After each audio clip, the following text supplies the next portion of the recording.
On the evening of December 25, 1991, a red flag descended from the roof of the Kremlin for the final time.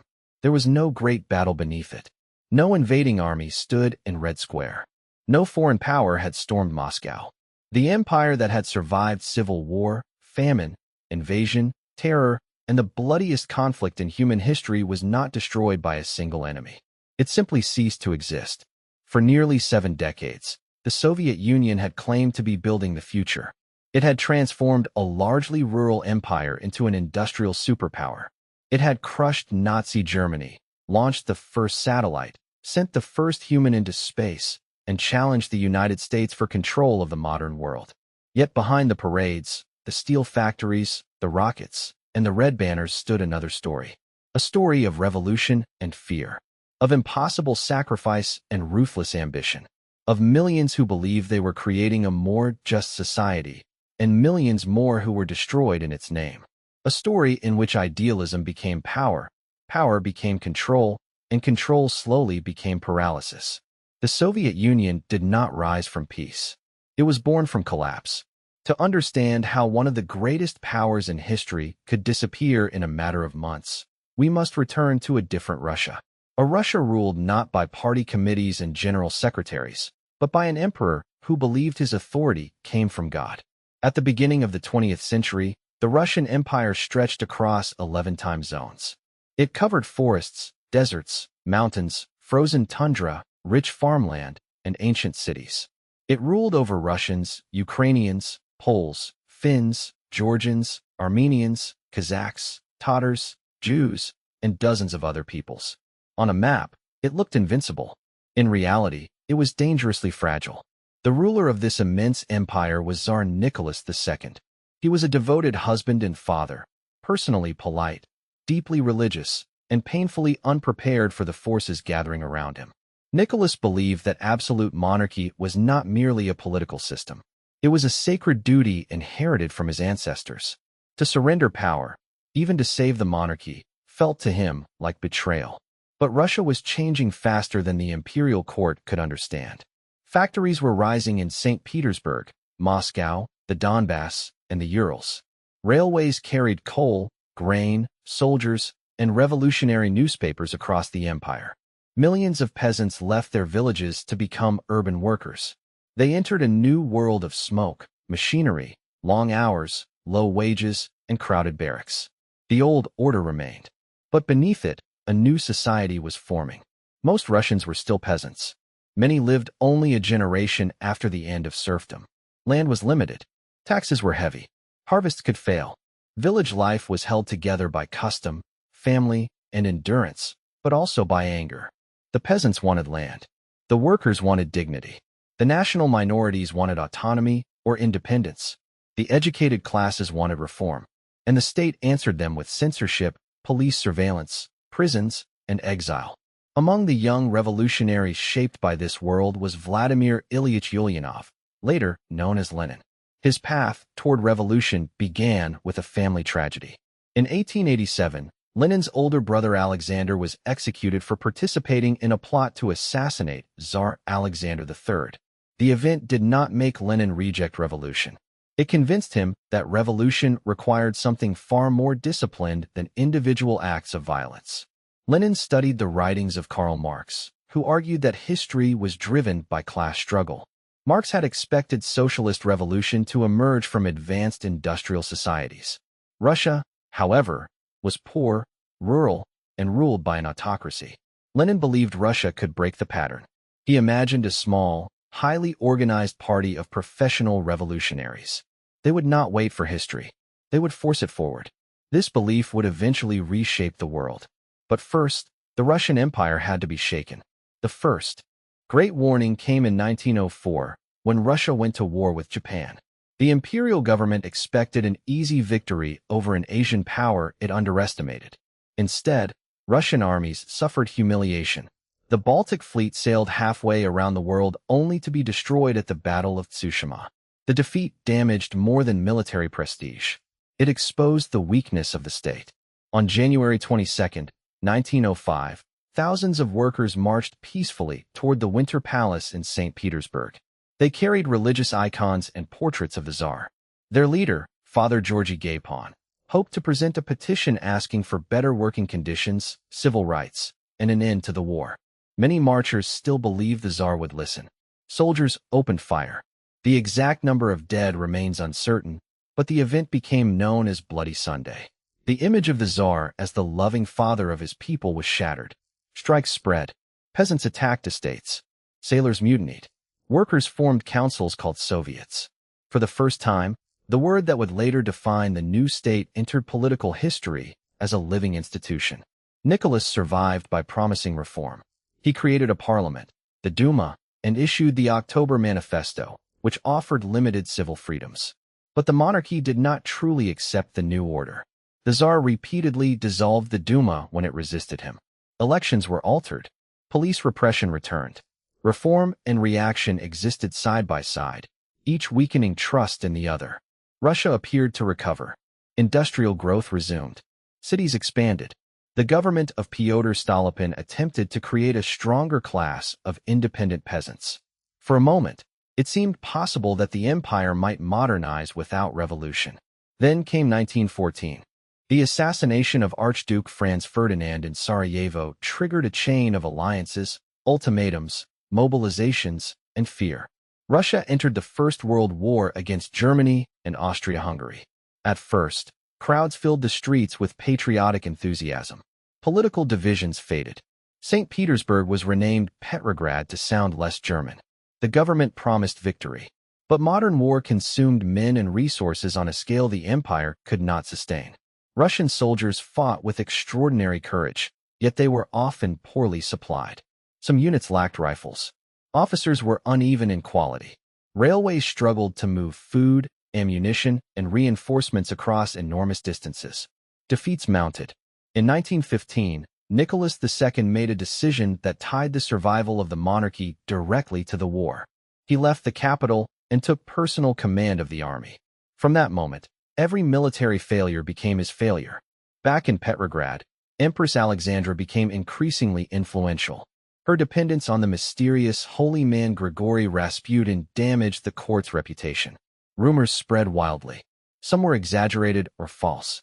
But in a collapsing political system, perception could be as dangerous as reality. By the winter of 1916 and 1917, the empire was exhausted. Millions of soldiers had been killed, wounded, or captured. Food existed, but the transport system was breaking down. Bread lines grew. Fuel was scarce. Inflation devoured wages. Workers became more militant. Soldiers became more bitter. And the government seemed unable to understand what was happening. The final crisis began not with Lenin, not with a secret conspiracy, and not with a carefully planned uprising. It began with bread. In late February 1917, according to the calendar then used in Russia, women textile workers entered the streets of Petrograd demanding bread. Their protest coincided with International Women's Day. Other workers joined them. Factories stopped. Crowds grew. The demonstrations did not immediately look like the end of a dynasty. But the state had lost the ability to respond without making the crisis worse. Troops were ordered to restore order. Some fired into the crowds. Others refused. Then soldiers began to mutiny, killing officers, opening arsenals, and joining the demonstrators. The capital slipped from imperial control. Politicians in the Duma formed a provisional committee. Workers and soldiers created the Petrograd Soviet. Two centers of authority emerged at once, each claiming legitimacy, neither fully controlling the streets. Nicholas tried to return to Petrograd, but his train was stopped. Generals who had once sworn loyalty now told him that abdication was necessary to prevent complete collapse. On March 15, 1917, Nicholas II gave up the throne. 3 centuries of Romanov rule ended in a railway carriage. The monarchy had fallen with astonishing speed. Yet removing the Tsar solved almost nothing. Russia remained at war. The army remained exhausted. The peasants still wanted land. Workers demanded control over factories. National movements demanded self-rule. The economy continued to unravel. The provisional government, made up largely of liberals and moderate socialists, promised elections and a democratic future. But it made one fatal decision. It continued the war. Its leaders feared that leaving the conflict would betray Russia's allies, destroy national honor, and invite German domination. Yet every additional week at war deepened the anger that had overthrown the monarchy. Into this chaos returned Lenin. He had spent years in exile, moving through Europe, arguing with fellow revolutionaries, writing, organizing, and waiting.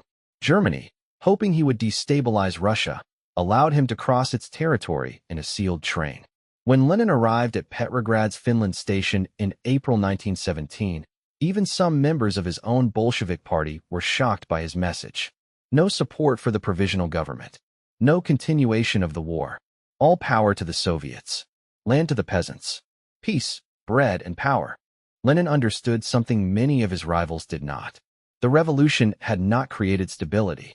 It had created a struggle over who would define the future. The Bolsheviks were initially a minority. They were opposed by liberals, monarchists, moderate socialists, and other Marxist parties. Yet they possessed several advantages. Their organization was disciplined, their slogans were simple, and their opponents kept making mistakes. In June, the provisional government launched a new military offensive. It failed disastrously. In July, armed demonstrations erupted in Petrograd. The Bolsheviks were blamed. Lenin fled into hiding. Leon Trotsky, a brilliant speaker and revolutionary who had joined the Bolsheviks, was arrested. For a moment, the party seemed finished. Then General Lavr Kornilov appeared to threaten Petrograd with a military move that many feared would establish a dictatorship. The head of the provisional government, Alexander Kerensky, turned to the Soviets and the Bolsheviks for help. Bolshevik prisoners were released. Weapons were distributed to workers. Railway employees disrupted Kornilov's advance. His forces dissolved without a major battle. The Bolsheviks emerged stronger than before. They could now claim that they had defended the revolution from counter-revolution. Their support grew in the Petrograd and Moscow Soviets. Trotsky became chairman of the Petrograd Soviet and helped create the Military Revolutionary Committee. By October, Lenin believed the moment had come. He returned secretly to Petrograd, disguised and impatient. Some Bolshevik leaders feared an uprising would fail. Lenin insisted that waiting would be more dangerous. On the night of November 6th and 7th by the modern calendar, armed Red Guards, soldiers, and sailors occupied bridges, railway stations, telegraph offices, and government buildings. The takeover was quieter than later legend suggested. The decisive symbol was the Winter Palace, where ministers of the provisional government had gathered. The cruiser Aurora fired a blank shot. Bolshevik forces entered the palace. The ministers were arrested. Kerensky escaped. By the next morning, Lenin announced that power had passed to the Soviets. But this was not yet the creation of a secure communist state. It was the beginning of a much larger war. The Bolsheviks immediately issued decrees on peace and land. They called for an end to the World War and recognized the peasant seizure of estates. These measures gave them support, but they also revealed a contradiction that would haunt the new regime. The Bolsheviks claimed to rule through workers and peasants. Yet they did not trust workers and peasants to decide the revolution's direction without the party. Elections for a constituent assembly went ahead in late 1917. The Socialist Revolutionary Party, strong among peasants, won far more seats than the Bolsheviks. When the assembly met in January 1918 and refused to recognize Bolshevik supremacy, armed guards dissolved it after a single session. The revolution that had begun with promises of representative government was moving toward one-party rule. At the same time, Lenin faced the war with Germany. The Russian army was disintegrating. Soldiers were going home. German forces could advance almost at will. Trotsky led negotiations at Brest-Litovsk and tried to delay with the formula of neither war nor peace. Germany responded by renewing its offensive. Lenin demanded acceptance of harsh terms. In March 1918, the Treaty of Brest-Litovsk removed vast territories from Russian control, including lands in Poland, the Baltic region, Ukraine, and elsewhere. Many Bolsheviks considered the treaty humiliating. Lenin considered it survival. He believed territory could be recovered later, but the revolution would be lost if the young government was destroyed now. That calculation proved correct. Germany was defeated in the West later that year, and the treaty collapsed. But by then, Russia had entered a civil war that would be even more destructive than the revolution itself. The opposing forces became known broadly as the Reds and the Whites. The Reds were the Bolsheviks and their supporters. The whites included monarchists, conservatives, liberals, moderate socialists, Cossack forces, regional armies, and others united mainly by opposition to Bolshevik rule. Foreign powers intervened as well.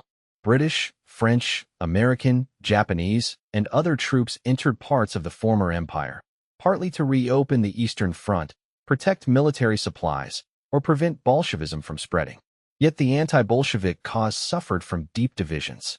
Some whites wanted the monarchy restored. Others wanted a republic. Some supported landowners. Others promised reform. Many refused to recognize the independence of non-Russian peoples, pushing national movements away from them. The Bolsheviks, by contrast, controlled the central industrial region, including Moscow and Petrograd. They held major railway lines. They possessed a unified command and a clear political center. Trotsky built the Red Army with relentless energy.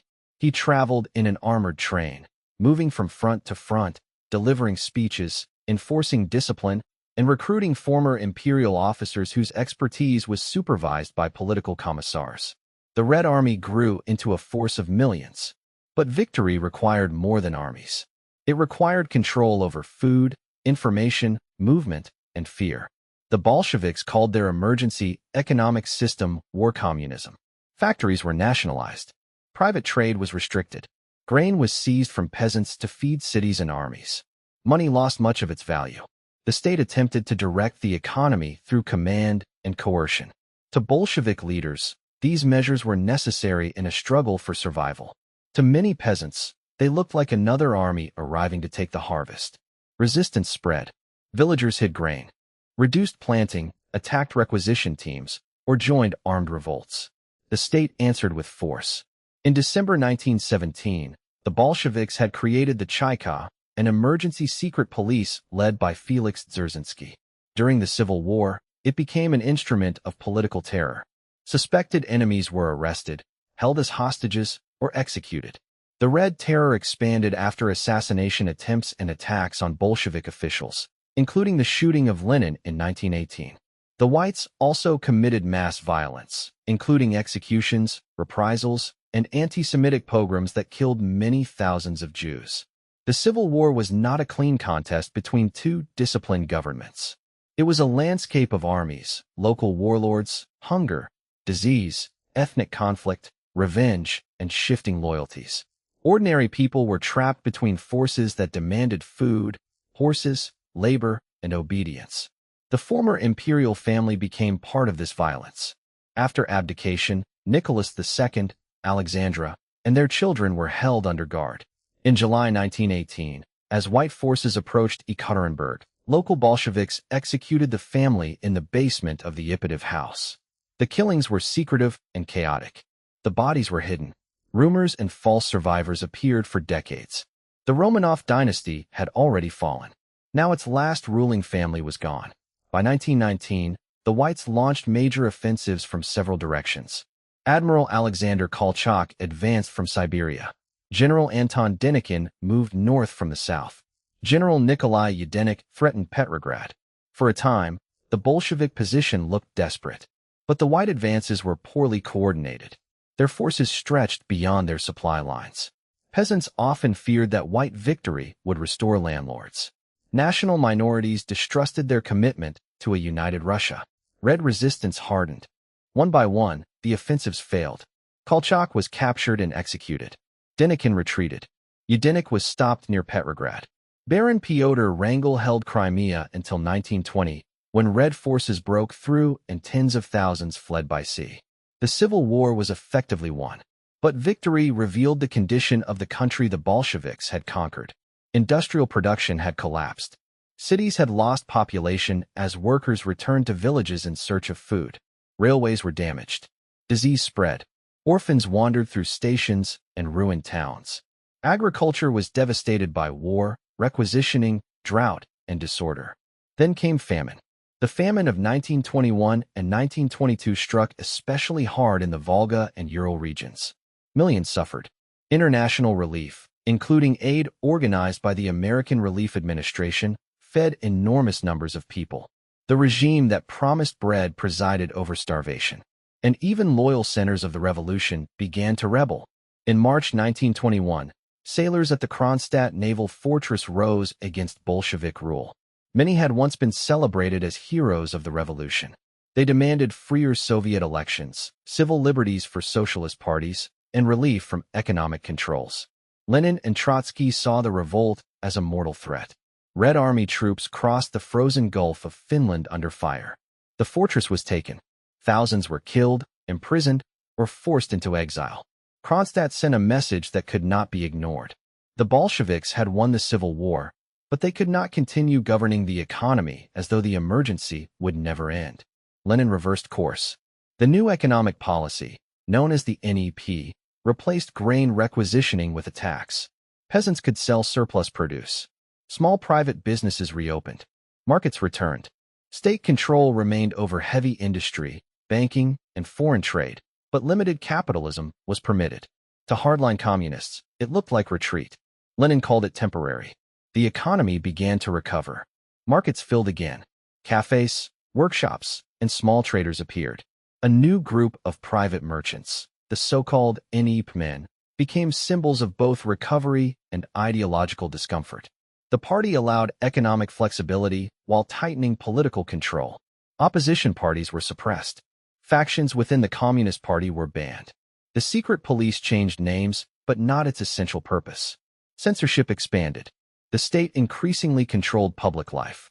The Bolsheviks had once expected revolution to spread quickly across Europe. There were uprisings and crises in Germany, Hungary, and elsewhere, but no lasting socialist revolution rescued Russia from isolation. The new regime had to build socialism in a country devastated by war. It also had to decide what kind of country it was. The old Russian Empire had contained many nations. Bolshevik ideology officially rejected imperialism and proclaimed the right of peoples to self-determination. Several territories had already broken away. Finland, Poland, and the Baltic states achieved independence. Other regions were reconquered or drawn into new Soviet republics. In December 1922, the Russian, Ukrainian, Belarusian, and Transcaucasian Soviet republics formed a new federal state. The Union of Soviet Socialist Republics was born. Its structure suggested equality among national republics. Its symbols proclaimed internationalism. Its real power remained concentrated in the Communist Party, increasingly directed from Moscow. The state had a new name. Its struggle for control was only beginning. Lenin did not live long enough to shape the system fully. Years of overwork, assassination wounds, and illness damaged his health. He suffered strokes beginning in 1922. His speech and movement became limited. The revolutionary who had dominated meetings through force of argument found himself isolated from daily politics. As Lenin weakened, the question of succession became unavoidable. Among the leading figures, Trotsky appeared the most famous. He had organized the October Uprising and built the Red Army. He was brilliant, charismatic, and widely admired. He was also arrogant, politically isolated, and a late arrival to the Bolshevik faction. Another figure worked more quietly. Joseph Stalin had been appointed General Secretary of the Communist Party in 1922. The position seemed administrative. Stalin used it to influence appointments, build alliances, reward loyalty, and control the machinery that decided who attended meetings and who advanced within the party. Lenin grew alarmed by Stalin's behavior, especially his harshness and his treatment of national questions. In notes later called Lenin's Testament, he criticized several leaders and suggested that Stalin be removed as general secretary. But Lenin died in January 1924 before he could act. His body was embalmed and placed in a mausoleum in Red Square, despite the discomfort of some within his family. Petrograd was renamed Leningrad. His writings became sacred texts. His image became part of a new political faith. The man was dead. The struggle to inherit his authority had begun. Stalin did not seize power in a single dramatic moment. He accumulated it. At first, he joined with Grigory Zinoviev and Lev Kamenev to isolate Trotsky. They attacked Trotsky's theory of permanent revolution and accused him of disloyalty to Leninism. Stalin promoted the idea of socialism in one country. The Soviet Union could build socialism even without immediate revolution abroad. Trotsky lost his military position, then his place in the leadership, then his party membership. He was exiled within the Soviet Union and finally expelled from the country in 1929. By then, Stalin had turned against his former allies. Zinoviev and Kamenev joined a new opposition, only to be defeated. Nikolai Bukharin, once Stalin's partner against the left, then resisted Stalin's economic course and was removed as well. Each alliance had served its purpose. Each rival discovered too late that Stalin controlled the party apparatus more completely than anyone realized. The contest ended not with a public coronation, but with an emptying room. One by one, the other leaders disappeared from power. Stalin remained. Now he faced a question that went beyond personal rule. What kind of economy would the Soviet Union build? The NEP had revived trade and agriculture, but the party feared dependence on private peasants and merchants. Grain shortages in the late 1920s intensified the crisis. Soviet leaders also believed that another major war was inevitable. Russia had been defeated by Germany in the First World War and nearly destroyed by civil war. The country remained industrially behind the major Western powers. Stalin framed the problem with brutal urgency. The Soviet Union was decades behind. It had to catch up in a handful of years, or be crushed. In 1928, the first five-year plan began. The state set enormous targets for coal, steel, electricity, machinery, and construction. Resources were directed toward heavy industry. Entire cities rose around mines, dams, and factories. Magnitogorsk grew near rich iron deposits in the Urals. The Dnieper hydroelectric station became a symbol of technological conquest. The Moscow metro would later display marble halls and grand stations like underground palaces of socialism. The transformation was astonishing. It was also chaotic, wasteful, and merciless. Managers faced impossible quotas. Workers endured shortages, accidents, overcrowded housing, and strict discipline. Skilled labor was scarce. Equipment broke. Production figures were manipulated. Yet output in key industries rose dramatically. Millions moved from villages into cities. Young people learned technical skills. Women entered industrial work in large numbers. Education expanded. Engineers, managers, and specialists emerged from backgrounds that had once offered little chance of advancement. For many Soviet citizens, industrialization was not only oppression. It was participation in something immense. Propaganda celebrated workers as heroes. The miner Alexei Stakhanov became famous after officials reported that he had cut far more coal than the normal quota in a single shift. The Stakhanovite movement encouraged workers to exceed targets, though the famous achievements were often carefully organized and supported. The message was clear.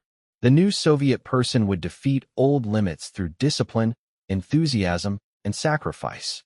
But the steel of the new cities came from a war against the countryside. Stalin decided to collectivize agriculture. Instead of millions of individual peasant farms, the state would create large collective and state farms. Officials argued that mechanization would increase productivity and allow the government to obtain grain more efficiently. Collectivization would also break the economic independence of the peasantry, the largest social class in the country.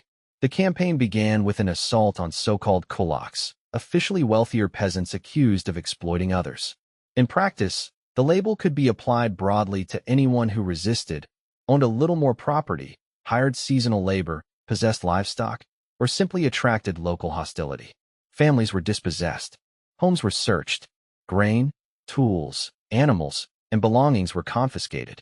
Millions were deported to remote settlements, labor camps, forests, and construction sites. Many died from hunger, exposure, disease, or exhaustion.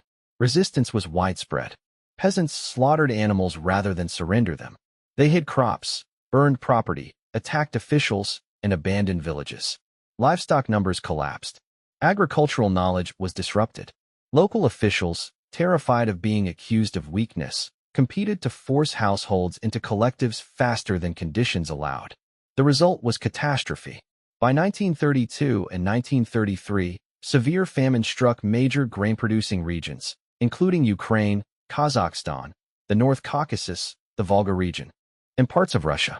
In Ukraine, the famine is remembered as the Holodomor. Grain procurement demands continued even as villages starved. Authorities searched homes, restricted movement, punished gleaning from fields, and prevented many desperate peasants from reaching cities in search of food. Millions died across the Soviet Union.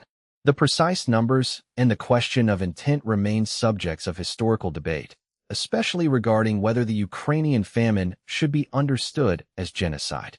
What is beyond dispute is that state policies transformed crisis into mass death, and that the leadership continued coercive extraction while knowing people were starving.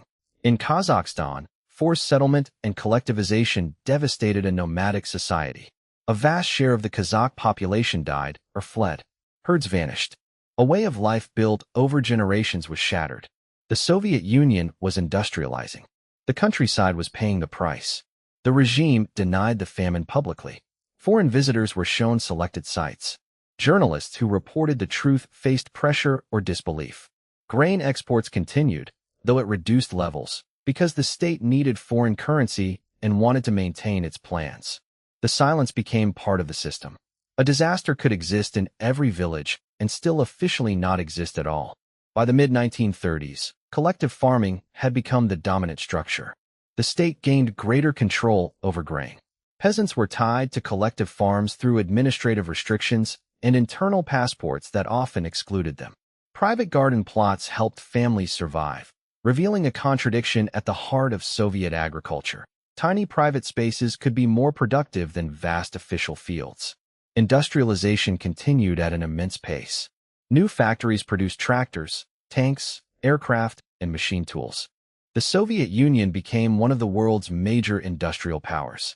This achievement would later help save the country during the war against Nazi Germany.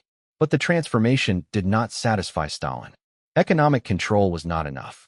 He wanted political obedience so complete that even imagined opposition would become impossible. In December 1934, Sergei Kirov, a prominent communist official in Leningrad, was assassinated outside his office. The murder became the doorway to terror. The precise circumstances remain debated, but Stalin used Kirov's death to justify a widening campaign against alleged conspirators. Old revolutionaries were accused of forming secret alliances with foreign enemies. Party members confessed to impossible plots. Officials who had spent their lives serving the revolution were suddenly declared traitors. The first Moscow show trial began in 1936. Zinoviev and Kamenev, once among Lenin's closest associates, stood before the court and admitted to crimes they almost certainly had not committed. Their confessions had been extracted through pressure, threats, isolation, and fear for their families. They were executed. More trials followed. Bukharin, Rykov, and other major figures confessed to espionage, sabotage, terrorism, and efforts to destroy the Soviet state. The accusations were often internally absurd, yet the trials were carefully staged as public lessons.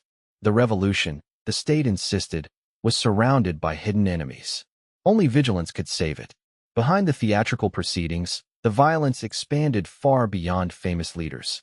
In 1937 and 1938, the Great Terror reached its height. The secret police, now known as the NKVD, received quotas for arrests and executions. Regional officials competed to identify enemies. Special operations targeted former kulaks, clergy, ethnic minorities, suspected nationalists, former oppositionists, people with foreign connections, and countless others caught by denunciation or chance. A careless remark could become evidence. A neighbor's resentment could become a file. A relative's arrest could make an entire family suspect. At night, people listened for cars stopping outside apartment buildings. Elevators, footsteps, and knocks at the door became sounds of dread. Families sometimes kept small bags packed because arrest could come without warning.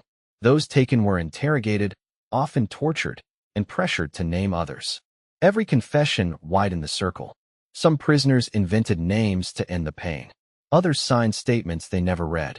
Hundreds of thousands were executed during the height of the terror. Many more were sent to prisons, colonies, and forced labor camps. The Gulag was not a single camp, but a vast system spread across the Soviet Union. Prisoners cut timber, mined gold and coal, built canals, laid railways, and worked in conditions of extreme cold, hunger, disease, and violence. Some were common criminals. Many were political prisoners or ordinary people condemned under broad laws. The White Sea, Baltic Canal, celebrated as a triumph of socialist labor, had been built largely by prisoners under deadly conditions. In the Kolyma region of the Far East, Inmates mined gold in one of the harshest environments on Earth. The state treated human beings as a resource. If they survived, they worked. If they died, others arrived. The terror also struck the Red Army. Marshal Mikhail Tukhachevsky and other senior commanders were arrested and executed in 1937. Thousands of officers were dismissed, imprisoned, or killed. Some would later be released when war approached, but the damage to military experience and confidence was severe. No institution was safe. The party purged itself. The police purged the party, then purged themselves. Nikolai Yezhov, the NKVD chief whose name became associated with the terror, was eventually arrested and executed. His replacement, Lavrentiy Beria, helped end the mass operations while preserving the machinery of repression. This was not random chaos alone. It was a system that strengthened Stalin by destroying independent relationships, alternative centers of prestige, and the memory of collective leadership. Photographs were altered. Former leaders vanished from official histories. The story of the revolution was rewritten so that Stalin appeared closer to Lenin and more central to every victory than he had been. A cult of personality grew around him. His portraits hung in schools, factories, offices, and homes. Poems praised him. Songs called him the father of peoples. Children were taught that he watched over the country. Officials applauded speeches until their hands hurt because no one wanted to be the first to stop. Yet Soviet society in the 1930s cannot be understood only through fear. Millions experienced upward mobility. Literacy expanded rapidly.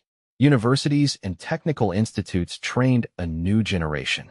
Public health systems grew. Women gained legal rights and entered professions, although they also carried heavy burdens at work and at home. Cinema, theater, literature, and music reached mass audiences. Artists were expected to follow socialist realism, portraying life not simply as it was, but as it was supposed to become. Heroes were optimistic, workers were noble, and the future was bright. Those who did not fit the approved vision faced censorship or worse. The poet Osip Mandelstam was arrested after composing a dangerous verse about Stalin. He died in a transit camp. The theater director Vsevolod Meyerhold was tortured and executed. The writer Mikhail Bulgakov struggled against censorship. Dmitry Shostakovich lived under the shadow of official condemnation, reportedly sleeping with a packed suitcase during the terror. Art survived, but it learned to speak in layers. A melody, silence, or ambiguous line could carry meanings that official language could not. Religion was attacked as a rival source of loyalty. Churches, mosques, synagogues, and monasteries were closed or destroyed. Clergy were arrested. Atheism was promoted through schools and public campaigns. Yet faith did not disappear. It moved into kitchens, family rituals, private memory, and whispered prayer. The Soviet nationality policy was equally contradictory. In the 1920s, the state had encouraged local languages, schools, and elites in a policy often called indigenization. It sought to distinguish Soviet rule from the Russian imperial past. By the late 1930s, centralization increased. Russian language and culture gained greater prominence. National elites were purged. Entire ethnic groups were increasingly viewed through the lens of security. The Soviet Union described itself as a brotherhood of peoples, but brotherhood was defined from the center. By 1939, Stalin had achieved a level of personal control unmatched by any previous Russian ruler. The Soviet Union possessed giant factories, expanding cities, a massive army, and a political system trained in obedience. It also possessed a leadership that had learned to hide bad news, fear initiative, and interpret uncertainty as conspiracy. Soon, that system would face its greatest test. And the danger would come from a man whose hatred of Bolshevism had never been hidden. Adolf Hitler had built his political movement on enemies. Communists were among the most important. Nazi ideology portrayed Bolshevism as both a racial and political threat. Hitler openly dreamed of conquering territory in the East, destroying the Soviet state, enslaving or expelling populations, and turning vast lands into living space for Germany. Stalin knew that conflict with Nazi Germany was possible, but in the late 1930s, he also distrusted Britain and France. The Western democracies had allowed Hitler to remilitarize, annex Austria, and dismantle Czechoslovakia. Soviet attempts to create collective security moved slowly and without trust. In August 1939, the world received a shock. Nazi Germany and the Soviet Union signed a non-aggression pact. Publicly, the Molotov-Ribbentrop Pact promised that the two states would not attack each other. Secret protocols divided parts of Eastern Europe into spheres of influence. For Hitler, the agreement reduced the risk of a two-front war before attacking Poland. For Stalin, it bought time, moved potential borders westward, and offered territory once controlled by the Russian Empire. It was a cold bargain between ideological enemies. On September 1, 1939, Germany invaded Poland from the west. Britain and France declared war on Germany. On September 17, Soviet forces entered eastern Poland. The Polish state was crushed between two powers. Hundreds of thousands of Polish citizens were arrested, deported, or displaced under Soviet occupation.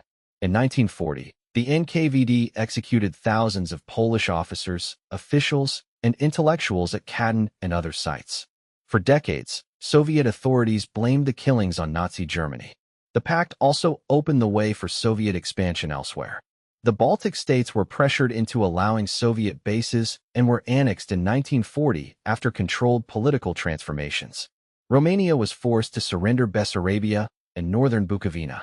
Finland refused Soviet territorial demands. In November 1939, the Red Army invaded. Stalin expected a rapid victory. Instead, the Winter War exposed serious weaknesses. Finnish troops used forests, skis, camouflage, and mobile tactics to inflict severe losses. The Red Army possessed overwhelming resources, but poor leadership, rigid command, and the effects of the officer purges became painfully visible. Eventually, Soviet numbers and firepower broke through. Finland ceded territory but preserved its independence. The war delivered a dangerous lesson. To foreign observers, the Red Army looked incompetent. To Hitler, this weakness encouraged confidence. Meanwhile, the Soviet Union continued trading with Germany. Trains carried grain, oil, and raw materials west. German machinery and technology moved east. Both sides understood that the arrangement was temporary, but each hoped to use it better than the other. Stalin received repeated warnings that Germany was preparing to invade. Soviet intelligence agents reported troop concentrations. British officials sent alerts. Defectors and border incidents added evidence. Richard Sorge, a Soviet spy in Tokyo, supplied valuable information. Stalin remained skeptical. He feared British efforts to provoke a Soviet-German war. He believed Hitler would not attack before defeating Britain. He also hoped to avoid giving Germany any excuse for conflict. Soviet commanders were warned against provocations, even as enemy forces assembled across the frontier. Before dawn on June 22, 1941, the waiting ended. Operation Barbarossa began. More than 3 million Axis troops crossed into Soviet territory along a front stretching from the Baltic to the Black Sea. Aircraft struck Soviet airfields. Artillery shattered the morning. Armored columns broke through border defenses. The invasion was not designed as an ordinary war. It was a war of annihilation. German plans called for the destruction of the Soviet state and the seizure of its land and resources. Political commissars were marked for execution. Jewish communities were targeted. Millions of civilians were to be starved, expelled, enslaved, or killed. The opening weeks were catastrophic for the Soviet Union. German forces advanced with terrifying speed. Entire Soviet armies were encircled. Hundreds of thousands of soldiers were captured near Minsk, Smolensk, Kiev, and elsewhere. Much of the Soviet Air Force was destroyed on the ground. Orders from Moscow demanded counterattacks even when units lacked fuel, communication, or accurate information. Commanders feared reporting retreat. Stalin initially struggled to grasp the scale of the disaster. For several days, his public voice was absent. Then, on July 3rd, he addressed the country by radio. He did not speak only as a party leader. He called listeners brothers and sisters. The conflict became the Great Patriotic War, a defense not merely of communism, but of homeland, family, and survival. The Soviet state responded with measures of extraordinary scale. Factories were dismantled in the West and transported east by rail. Workers rebuilt them in the Urals, Siberia, Kazakhstan, and Central Asia, often under primitive conditions. Entire industries moved beyond the reach of German bombers. Millions of people evacuated with them. Machine tools arrived before roofs. Production began in cold buildings, tents, or open ground. Families lived in barracks and dugouts. Food was scarce. Hours were long. Yet tanks, guns, aircraft, and ammunition began flowing from the relocated factories. This industrial migration became one of the hidden foundations of Soviet survival. The Red Army also learned through disaster. Some commanders who had survived the purges rose to greater responsibility. Georgy Zhukov became one of the most important. Discipline remained severe. Deserters could be shot. Families of surrendering officers could face punishment. Penal units and blocking detachments would later become part of the war system. But the army was not held together by fear alone. Soldiers fought because behind them were homes, villages, cities, and families facing occupation. The reality of German rule made that purpose unmistakable. Mobile killing units called Einsatzgruppen followed the advancing armies and murdered Jews, communist officials, Roma, and others. Local collaborators sometimes assisted. At ravines such as Babi Yar near Kiev, tens of thousands were shot in mass executions. Millions of Soviet prisoners of war were confined in conditions of deliberate neglect. Vast numbers died from starvation, exposure, and disease. Villages were burned. Civilians were seized for forced labor. Food was taken from occupied regions. The invaders expected the Soviet system to collapse. Instead, their brutality transformed the war into a struggle from which compromise became almost impossible. By autumn 1941, German forces were approaching Moscow. Panic spread through the capital.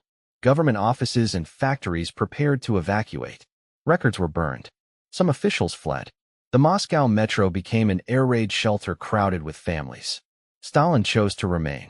On November 7th, while German armies stood within threatening distance, Soviet troops marched through Red Square in the traditional anniversary parade. Many went directly from the parade toward the front. The image carried enormous symbolic power. Moscow was not surrendering. The German advance slowed under exhaustion, stretched supply lines, fierce resistance, mud, and then winter. Soviet reserves arrived, including divisions transferred from the Far East after intelligence suggested Japan would not immediately attack Siberia. In December, the Red Army counterattacked. German forces were driven back from the capital. The victory did not end the invasion, but it shattered the myth that Hitler's armies could not be stopped. Farther north, Leningrad faced a different kind of nightmare. German and Finnish forces cut the city off in September 1941. The siege would last nearly 900 days. Leningrad was a city of revolution, culture, and more than 2 million people. Now its residents faced shelling, cold, darkness, and starvation. Food rations fell to desperate levels. Bread was mixed with substitutes. People ate pets, glue, leather, and anything that might keep them alive. Bodies remained in streets because the living lacked strength to move them. Families burned furniture and books for warmth. The young diarist Tanya Savacheva recorded the deaths of her relatives in a few devastating lines, each name followed by a date. Her final entries suggested that everyone was gone and she alone remained. A route across frozen Lake Ladoga, remembered as the Road of Life, brought some supplies and evacuated civilians. Trucks crossed the ice under bombardment. When spring came, boats took over. The city endured. More than 1 million civilians may have died during the siege, most from hunger and related causes. In the south, the struggle moved toward the Volga and the oil fields of the Caucasus. In summer 1942, Hitler launched a new offensive. German forces reached Stalingrad, a long industrial city bearing Stalin's name. What followed became one of the most brutal battles in history. The Luftwaffe bombed the city into ruins, killing civilians and turning buildings into broken fortresses. German infantry entered streets where every factory, staircase, basement, and pile of rubble could become a battlefield. The distance between enemies sometimes narrowed to a single wall. Soviet soldiers defended sites that became legends: the grain elevator, the Red October factory, the Barricade works, and a building later known as Pavlov's house. Snipers hunted among the ruins. Reinforcements crossed the Volga under artillery and air attack. Stalin's Order No. 227 declared, "Not one step back." It reflected the desperation of the moment. Though Soviet defense depended on far more than slogans or punishment. The city absorbed German strength. Then the trap closed. On November 19th, 1942, Soviet armies launched Operation Uranus against weaker Romanian and other Axis forces guarding the German flanks. The offensives broke through and met west of Stalingrad, surrounding the German Sixth Army. Hitler ordered it to remain in place. The Luftwaffe promised to supply it by air, but could not deliver enough. Hunger, disease, cold, and Soviet pressure destroyed the trapped force. In February 1943, Field Marshal Friedrich Paulus surrendered. The battle cost the Soviet Union immense casualties and left the city nearly annihilated. Yet Stalingrad became a global symbol. The direction of the war had changed. Later that year, at Kursk, German forces attempted to regain the initiative by attacking a large Soviet salient. The Soviets knew an offensive was coming. They constructed deep defensive belts filled with mines, trenches, anti-tank guns, and reserves.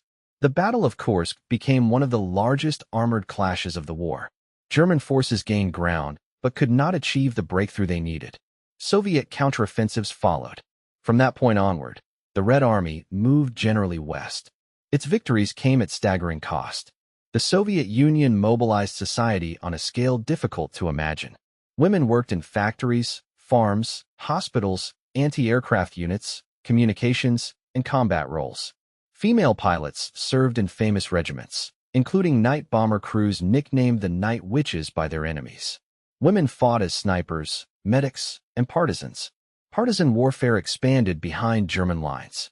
Fighters sabotaged railways, attacked supply routes, gathered intelligence, and sometimes controlled forest regions. German reprisals against villages were savage. Soviet propaganda invoked Lenin and Stalin, but also older Russian heroes, patriotic memory, and defense of the motherland. The government eased some pressure on the Russian Orthodox Church, recognizing that faith could strengthen unity. The war changed the language of the state. International revolution faded behind national survival. As Soviet forces retook occupied territory, they uncovered mass graves, destroyed towns, and evidence of genocide. They also encountered populations accused of collaboration. Some individuals had collaborated willingly. Others had acted under coercion, hunger, or fear. Soviet punishment often made little distinction. Entire ethnic groups were deported during the war after being collectively accused of disloyalty. Chechens, Ingush, Crimean Tatars, Kalmyks, and others were forced into railway cars and transported to Central Asia and Siberia. Many died during transit or exile. The state that fought a genocidal invader also committed mass injustice against its own citizens. By 1944, the Red Army crossed the Soviet frontier and entered Eastern Europe. It was liberating territory from Nazi rule. It was also carrying Soviet power with it. Romania changed sides. Bulgaria was occupied. Fierce fighting tore through Hungary. Warsaw rose against German occupation in August 1944, hoping to liberate itself before Soviet forces arrived. The uprising was crushed after 63 days while the Red Army remained east of the Vistula, its halt explained by military exhaustion by some and political calculation by others. The result was the destruction of the Polish resistance forces most likely to oppose future Soviet control. In January 1945, Soviet troops liberated Auschwitz, revealing one of the central sites of the Holocaust. Then they entered Germany. The final advance toward Berlin was driven by strategy, vengeance, exhaustion, and the knowledge that every day of war meant more death. Soviet soldiers encountered German cities after years of seeing their own homeland burned. Widespread looting and sexual violence followed, despite orders that varied between punishment and restraint. War had brutalized an entire continent. In April, Soviet forces encircled Berlin. Artillery shook the city. Street fighting reached the Reichstag. A red banner was raised over the ruined building in an image that came to symbolize victory. Hitler killed himself in his bunker. Germany surrendered in May 1945. The Soviet Union had won the greatest military victory in its history. It had also suffered a wound beyond calculation. Roughly 27 million Soviet citizens died, soldiers and civilians together. Exact totals remain debated, but the scale is certain. Thousands of towns and villages had been destroyed. Families were missing fathers, mothers, children, and entire branches of memory. Victory Day became sacred. The state celebrated triumph. The people remembered survival. When the guns fell silent, the Soviet Union stood among the victors. Its armies occupied much of Eastern Europe. Its diplomats sat beside the United States and Britain in the councils deciding the post-war order. Its sacrifice gave it unmatched moral authority among people who had seen Nazi Germany defeated. But beneath the victory lay exhaustion. Cities needed rebuilding. Fields were scarred. Housing was desperately scarce. Returning soldiers found families changed or gone. Disabled veterans appeared across the country. Reminders of a victory official ceremonies preferred to show through medals and marching formations. The state demanded reconstruction at the same relentless pace it had demanded war production. Factories were restored. Steel, coal, and electricity received priority. Consumer needs came later. Workers lived in communal apartments, barracks, and crowded rooms. Women, who had carried immense burdens during the war, were expected to rebuild families and continue working. A severe famine struck parts of the Soviet Union in 1946 and 1947, caused by drought, war damage, procurement policies, and state priorities. Again, suffering existed behind official celebration. Internationally, the wartime alliance rapidly dissolved. Stalin wanted security after two devastating German invasions in a generation. He sought governments on the Soviet frontier that would never again serve as corridors for attack. The United States and Britain saw something else: the expansion of a one-party system backed by the Red Army. In Poland, Romania, Bulgaria, Hungary, Czechoslovakia, and Eastern Germany, communist parties took power through a mixture of coalition politics, pressure, controlled elections, police action, and Soviet support. Opposition leaders were marginalized, arrested, or driven into exile. Eastern Europe became a belt of Soviet-aligned states. Winston Churchill declared that an iron curtain had descended across the continent. The United States introduced the Truman Doctrine, promising support to countries resisting communist pressure, and the Marshall Plan, offering economic aid for European recovery. Moscow rejected the Marshall Plan and prevented its Eastern European allies from joining. Europe divided into rival systems. Germany became the most dangerous fault line. The United States, Britain, and France combined their occupation zones and moved toward creating a West German state. The Soviet Union responded in 1948 by blocking land access to the western sectors of Berlin. The Western powers supplied the city by air for nearly a year.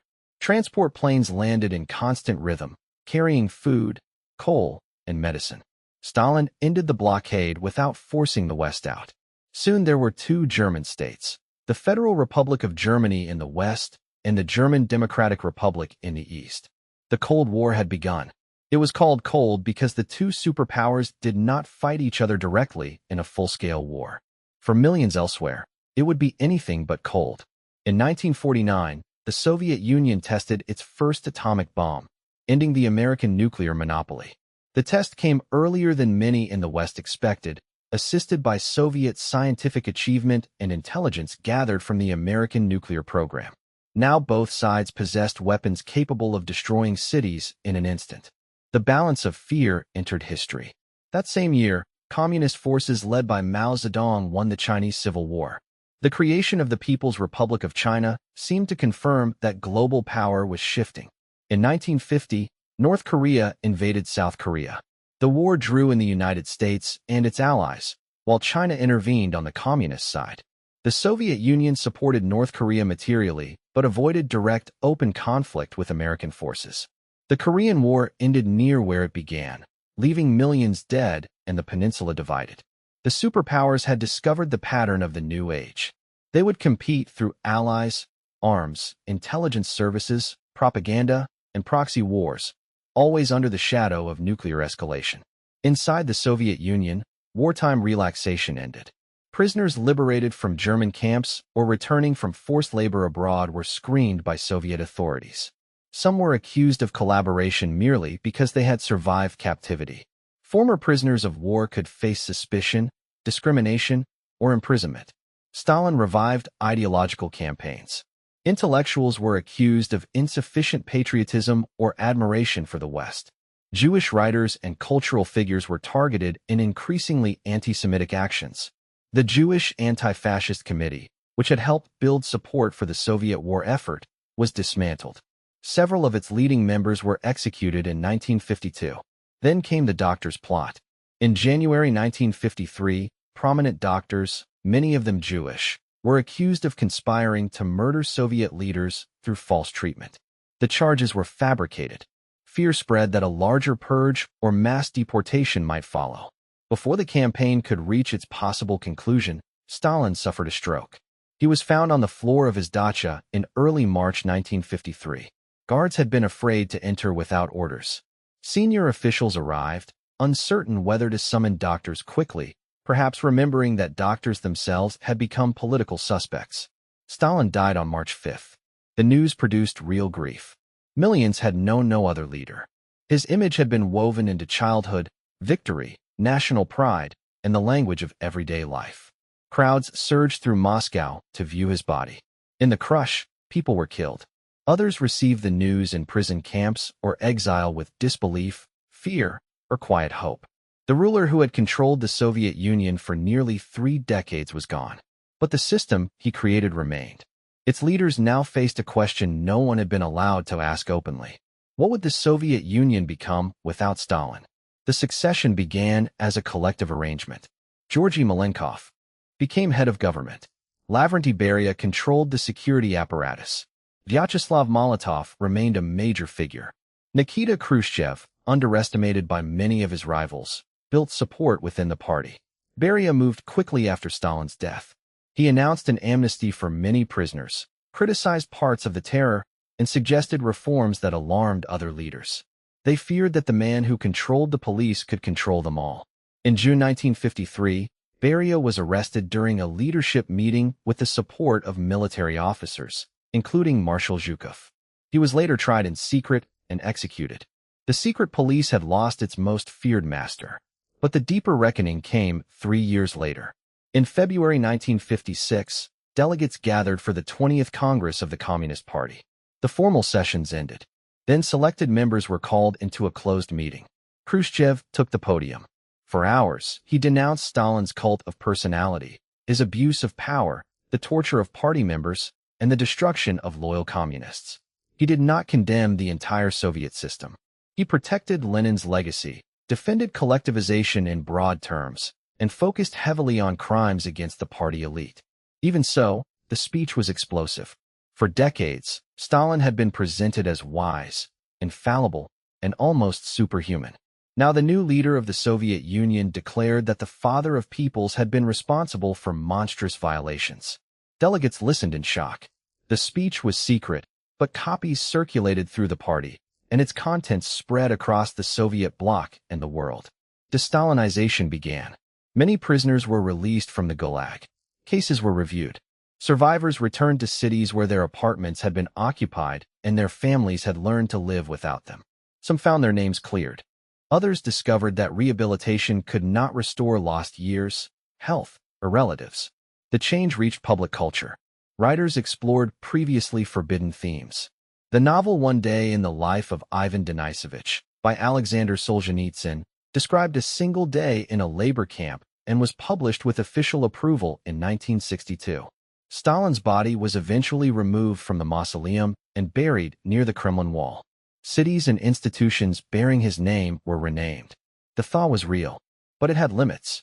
Khrushchev was impulsive, energetic, theatrical, and convinced that socialism could outperform capitalism. He wanted to reform the system without surrendering party control. He attacked bureaucratic stagnation, reorganized ministries, promoted housing construction, and sought to increase agricultural output. The housing program transformed daily life for millions. New apartment blocks, later nicknamed Khrushchevki, were plain, small, and rapidly built.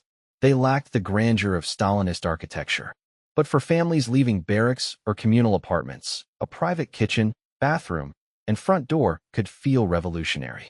Khrushchev also launched the Virgin Lands campaign, plowing enormous areas of Kazakhstan and Siberia for grain. Early harvests brought success. Later, soil erosion, drought, and poor planning exposed the campaign's weaknesses. His fascination with corn became a subject of jokes, especially when officials attempted to grow it in unsuitable climates.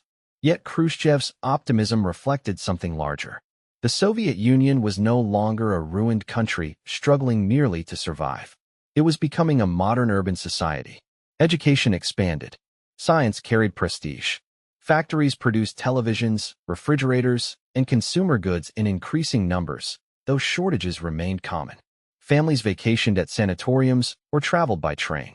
Young people listened to music, read poetry, and imagined lives less dominated by terror. Then the Soviet Union reached beyond the Earth. On October 4, 1957, it launched Sputnik, the first artificial satellite. The polished metal sphere was small, but its radio signal echoed around the world. In the United States, the achievement caused alarm. If Soviet rockets could place a satellite in orbit, they might also carry nuclear warheads across continents. For Soviet citizens, Sputnik was a moment of enormous pride. A country once dismissed as backward had reached space first. In 1961, Yuri Gagarin became the first human to orbit Earth. His call sign was Kedr. His smile appeared on posters everywhere. His flight lasted less than 2 hours, but it turned him into a global symbol. The son of a carpenter and dairy worker had left the planet in a Soviet spacecraft. The promise of the revolution seemed visible in the sky. The triumph concealed risks, failures, and secrecy. Soviet engineers worked under pressure. Accidents were hidden. Cosmonauts became heroes, but the system around them remained guarded. Still, the space program was among the Soviet Union's greatest achievements. It combined scientific brilliance, state investment, military competition, and genuine human courage. On Earth, however, the Soviet bloc was becoming harder to hold together. In 1953, before Khrushchev had fully consolidated power, workers in East Germany rose against increased labor demands and political control. Soviet tanks helped suppress the uprising. In 1956, unrest spread in Poland, where concessions prevented a larger confrontation. Then Hungary erupted. Students and workers demanded reform, free elections, and the withdrawal of Soviet troops. Imre Nagy became prime minister and announced that Hungary would leave the Warsaw Pact. For a few days, it appeared that the revolution might succeed. Soviet forces returned in overwhelming strength. Budapest became a battlefield. Thousands were killed. Nagy was arrested and later executed. The message was unmistakable. The Soviet Union could criticize Stalin. It would not permit an allied communist state to leave its strategic empire. Khrushchev believed he could pressure the West through risk and spectacle. Berlin remained the most visible weakness in the Soviet bloc. West Berlin stood deep inside East Germany, a prosperous outpost connected to the Western world. East Germans could enter the Western sectors and escape. By 1961, millions had left, including skilled professionals and young workers. The loss embarrassed the East German state and damaged its economy. In August 1961, East German forces sealed the border. Streets were cut. Barbed wire appeared. Families were separated overnight. The temporary barriers became concrete walls, guard towers, floodlights, and a deadly strip of controlled ground. Officially, it was called an anti-fascist protective barrier. Its true purpose was to keep people in. The Berlin Wall became the physical symbol of the Cold War. Two systems facing each other across a line that ordinary people could die trying to cross. The most dangerous confrontation came the following year. In 1959, Fidel Castro's revolution had overthrown a dictatorship in Cuba. Relations between Cuba and the United States deteriorated rapidly. After the failed Bay of Pigs invasion by Cuban exiles supported by the United States in 1961, Castro moved closer to Moscow. Khrushchev saw an opportunity. The United States had nuclear missiles positioned near Soviet territory, including in Turkey. American strategic forces had major advantages. By secretly placing Soviet nuclear missiles in Cuba, Khrushchev could protect Castro, alter the military balance, and confront the United States close to its own shores. In October 1962, American reconnaissance photographs revealed the missile sites. President John F. Kennedy announced a naval quarantine around Cuba and demanded the missiles' removal. For 13 days, the world moved closer to nuclear war than most people knew at the time. Soviet ships approached the quarantine line. American forces increased readiness. Strategic bombers were armed. Submarines moved beneath the Atlantic. On one Soviet submarine, cut off from communication and pressured by American signaling depth charges, officers debated whether war had already begun. The submarine carried a nuclear torpedo. Launch required agreement among senior officers. Vasily Arkhipov opposed using it. The weapon was not fired. Above the sea, Kennedy and Khrushchev searched for a path back from the edge. Publicly, the Soviet Union agreed to remove the missiles in exchange for an American pledge not to invade Cuba. Secretly, the United States also agreed to remove its Jupiter missiles from Turkey after a delay. Both leaders could claim something, but Khrushchev appeared to have retreated. The crisis terrified him. It also encouraged later arms control measures, including a direct communication link between Washington and Moscow and a treaty limiting nuclear tests in the atmosphere, outer space, and underwater. Yet the Soviet-American rivalry continued. Khrushchev spoke of peaceful coexistence, meaning competition without direct world war. He also promised that communism would eventually bury capitalism through superior economic performance. The boast sounded confident. Inside the communist world, unity was breaking. Mao Zedong rejected Khrushchev's criticism of Stalin and considered peaceful coexistence too cautious. The Soviet Union and China argued over ideology, borders, leadership, and national interest. Soviet advisors left China. Polemics became public. Two great communist powers that had once appeared allied moved toward hostility. The split damaged the idea of a single global socialist camp. At home, Khrushchev's repeated reorganizations frustrated officials. Agricultural failures damaged his credibility. His manner seemed unpredictable. In 1962, security forces fired on striking workers in Novocherkassk after price increases and wage disputes. The killings were hidden for decades, a reminder that the thaw stopped when authority was directly challenged. Khrushchev also reduced some military programs while favoring missiles, creating enemies among officers and industrial interests. He embarrassed colleagues with improvisation and public outbursts. His famous appearance at the United Nations, where he brandished or possibly struck the desk with a shoe, reinforced an image of volatility, though the exact details of the incident became tangled in legend. By 1964, senior party leaders had decided that he had become a liability. While Khrushchev was away, they organized against him.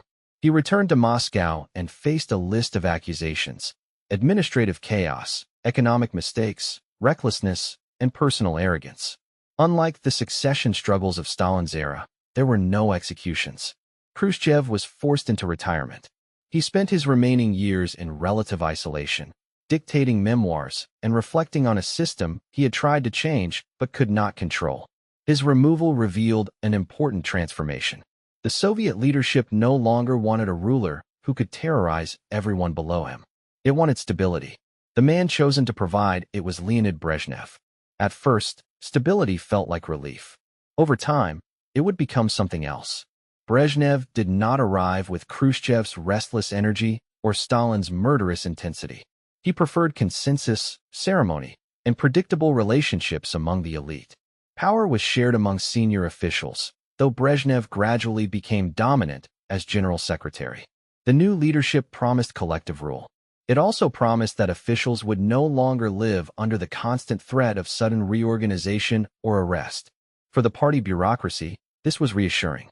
For the Soviet system, it created a dangerous bargain. Loyalty would be rewarded with security. Failure could be hidden. Positions would become permanent. The leadership would grow older together. During the late 1960s and 1970s, the Soviet Union appeared strong. It possessed a vast nuclear arsenal, the world's largest conventional military forces, an expanding navy, allies across Eastern Europe, and influence in Asia, Africa, the Middle East, and Latin America. Its scientists remained formidable. Its educational system produced engineers, doctors, mathematicians, and officers on a huge scale. Living standards also improved compared with the years of war and terror. Wages rose. Apartments filled with televisions, radios, carpets, refrigerators, and books. Millions received access to education and health care. Public transport was inexpensive.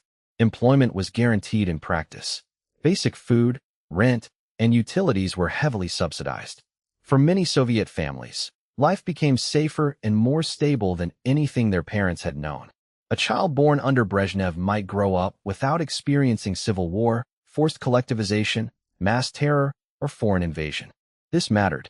The Soviet Union was not only a state of prisons and shortages. It was also a home where people studied, married, raised children, visited friends, went fishing, celebrated New Year, and built private worlds inside a public system. Kitchen tables became spaces of honesty. Families told jokes they would never repeat at work. Friends discussed literature, politics, and rumors over tea or vodka. Music circulated on copied tapes. Western records were difficult to obtain but deeply desired. Jeans became symbols of another world. Official culture remained controlled, but Soviet culture was never lifeless. Films could be witty, moving, and widely loved. Ballet, classical music, chess, science fiction, poetry, and children's literature flourished. Soviet athletes dominated international competitions. Hockey victories carried national emotion. Cosmonauts remained heroes. Yet ordinary comfort was accompanied by persistent frustration. The planned economy could build tanks, rockets, and giant industrial plants. It struggled to provide the right shoes in the right sizes, fresh food in the right cities, or spare parts when they were needed. Shortages became normal. People stood in lines without always knowing what was being sold. Personal connections, known as blat, helped secure apartments, medical treatment, university admission, theater tickets, or scarce goods. Officially, society had abolished privilege. In practice, access often depended on position and relationships. A second economy grew beneath the first. Workers took materials from factories. Managers traded supplies outside formal channels. Private repairmen and sellers met needs the state ignored. Bribes and favors moved through institutions. Everyone knew the plan was not the same as reality. But the system rewarded the appearance of success. Factories measured output by quotas that could produce absurd results. If nails were counted by weight, factories made fewer giant nails. If cloth was measured by length, quality could collapse. Managers concealed problems because admitting failure threatened careers. Reports traveled upward, becoming more optimistic at every level. The leadership saw the country through numbers shaped by fear and habit. Agriculture remained a chronic weakness. The Soviet Union possessed enormous fertile regions, yet collective farms often lacked incentives, storage, transport, and efficient management.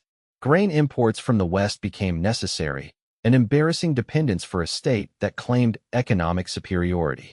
Oil and gas revenues helped mask deeper problems. When global energy prices rose in the 1970s, hard currency flowed into Soviet accounts.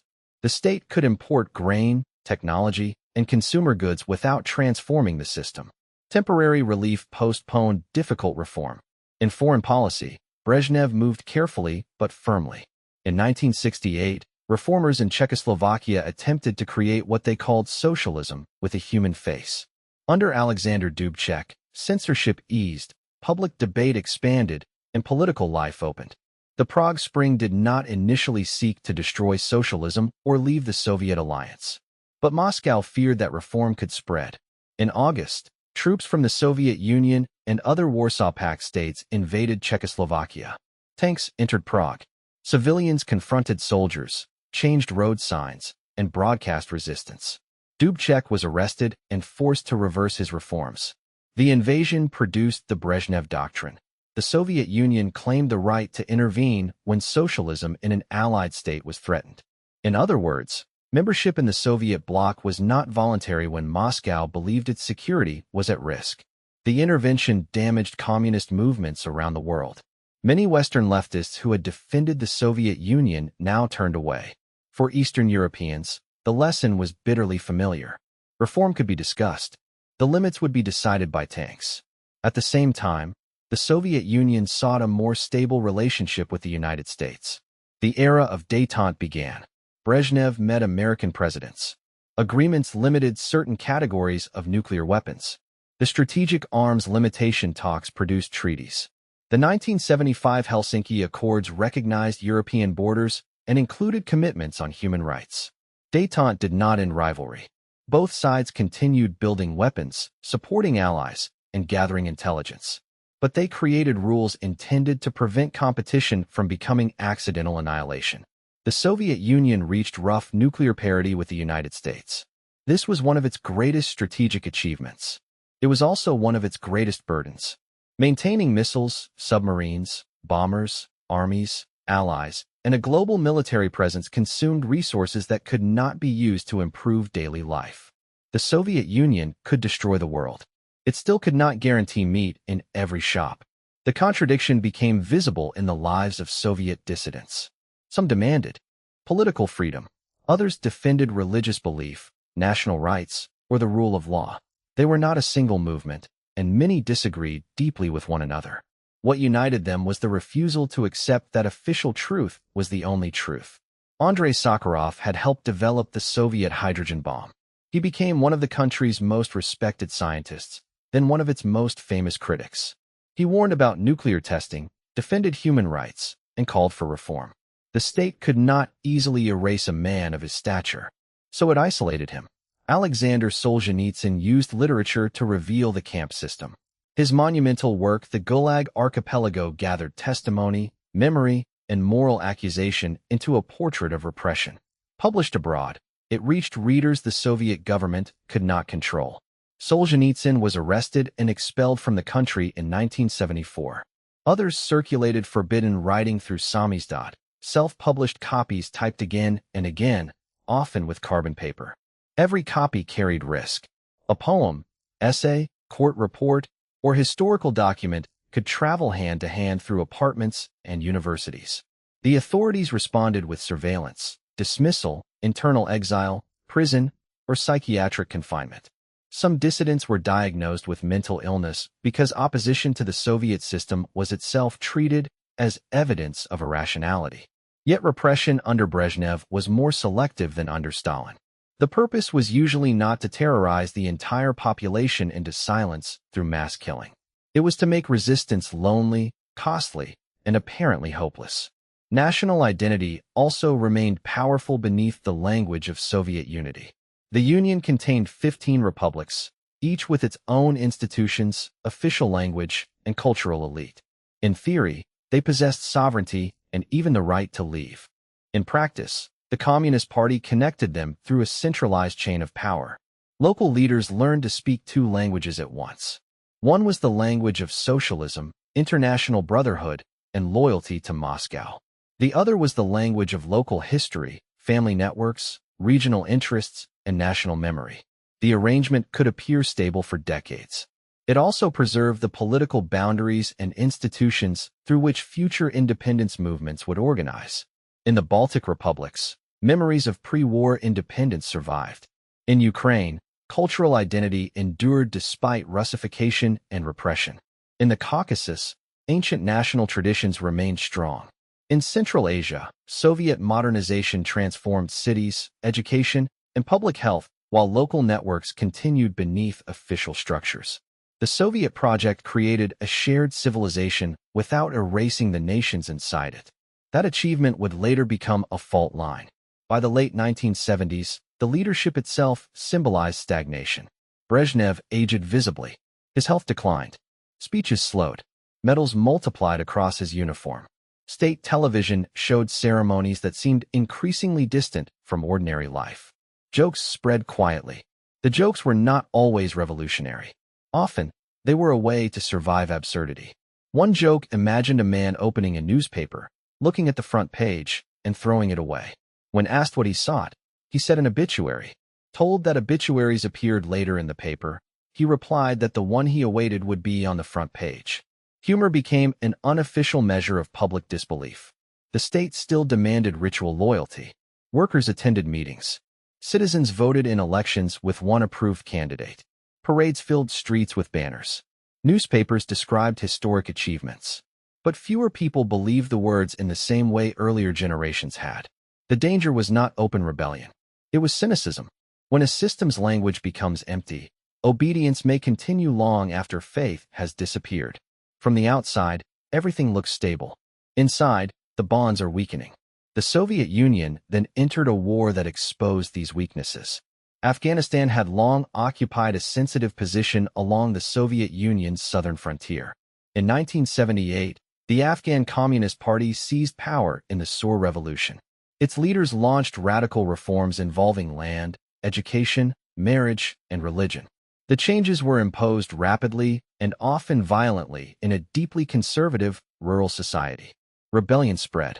The Afghan communist leadership fractured, and Hafizullah Amin took power after removing and killing his rival, Nur Muhammad Taraki.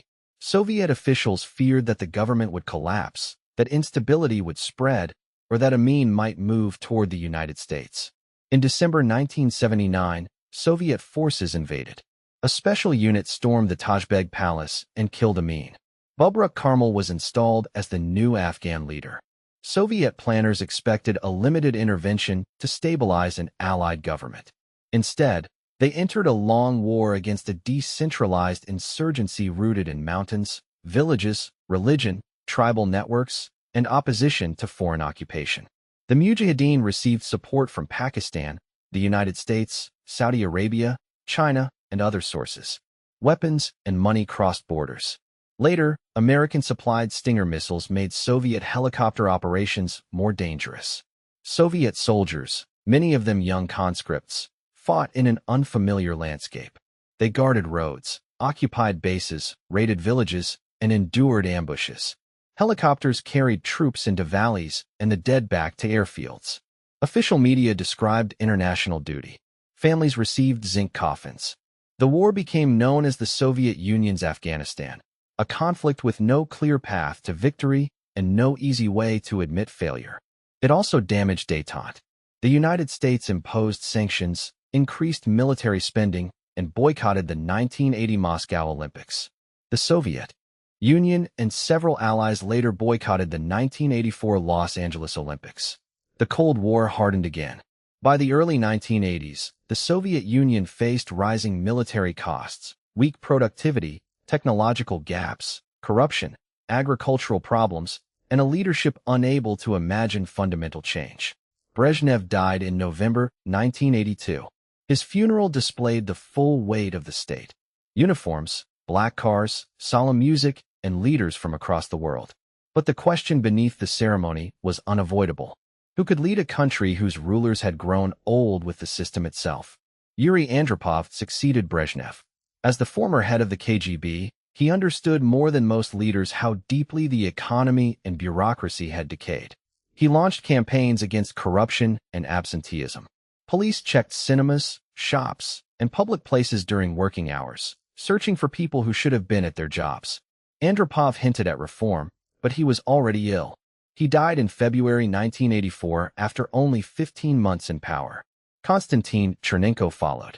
He was older, visibly frail, and often unable to perform public duties. At ceremonies, aides struggled to support him.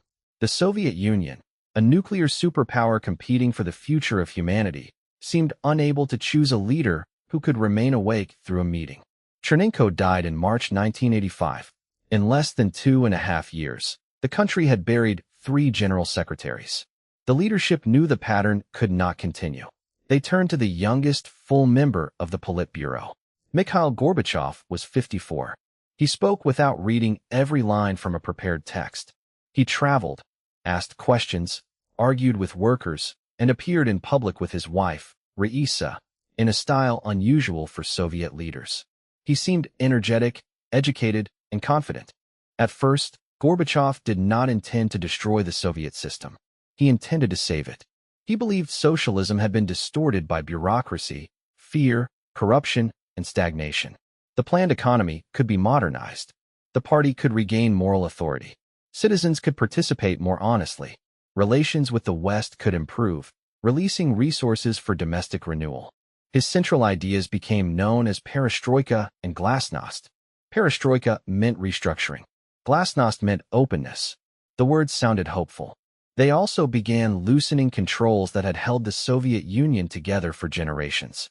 Gorbachev's first major campaign targeted alcohol. Heavy drinking damaged health, productivity, families, and workplaces.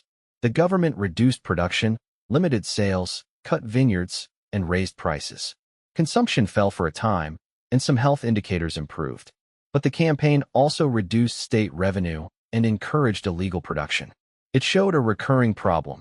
The leadership recognized a real crisis, attacked it administratively, and created new distortions. Economic reform moved cautiously and unevenly. Enterprises received more independence. Cooperatives allowed forms of private business. Foreign joint ventures became possible. Managers were expected to respond to demand while still operating inside a planned economy, with controlled prices and state orders. The result was not a functioning market or an effective plan. It was a growing space between the two. Factories could gain new freedoms without reliable supply systems. Goods disappeared into unofficial channels. Shortages worsened. Money accumulated while shelves emptied. People who had waited years for reform began to feel life becoming less predictable. Glasnost moved faster. Newspapers investigated corruption and historical crimes. Films and books once banned appeared openly. Stalin's victims were discussed in public. The secret protocols of the Nazi-Soviet Pact became impossible to ignore. Citizens learned details of famine, deportation, camps, and state violence that families had whispered for decades. The release of truth produced exhilaration. It also destroyed myths that held the system together. For years, Soviet citizens had understood that official history contained lies. But the state had controlled the scale of doubt. Now television and newspapers confirmed that the lies were larger than many imagined. The party expected openness to renew socialism. Instead, openness invited judgment. Then, in April 1986, a reactor exploded at the Chernobyl nuclear power plant in Soviet Ukraine. During a late-night safety test, a combination of reactor design flaws and operator decisions caused a catastrophic power surge in reactor number 4. Explosions tore through the building. The exposed core burned, releasing radioactive material into the atmosphere. Firefighters arrived without understanding the danger. They climbed onto roofs and approached burning debris that emitted lethal radiation. Plant workers struggled to control a disaster beyond their training. Many displayed extraordinary courage. Some paid with their lives. The nearby city of Pripyat did not evacuate immediately. Families continued normal routines while invisible contamination spread. Children played outside. Weddings took place. Residents watched the glow above the plant. Authorities delayed public disclosure. Sweden detected elevated radiation before Moscow admitted that an accident had occurred. The old instinct remained intact. Hide the problem. Protect the institution. Control the story. But radiation could not be censored. Hundreds of thousands of liquidators eventually took part in containment and cleanup. They removed contaminated debris, buried soil, slaughtered animals, washed buildings, and constructed a massive shelter around the destroyed reactor. Soldiers and workers entered zones where machines failed because of radiation. The long-term health effects remained debated in scale, but the human, environmental, and political consequences were immense. Chernobyl became more than a nuclear disaster. It became a revelation about the Soviet system. Technical experts had been silenced. Officials had feared responsibility. Information had moved too slowly. Secrecy had endangered millions. Gorbachev later suggested that Chernobyl may have done more to weaken the Soviet Union than his own reforms. The disaster gave glasnost a new urgency.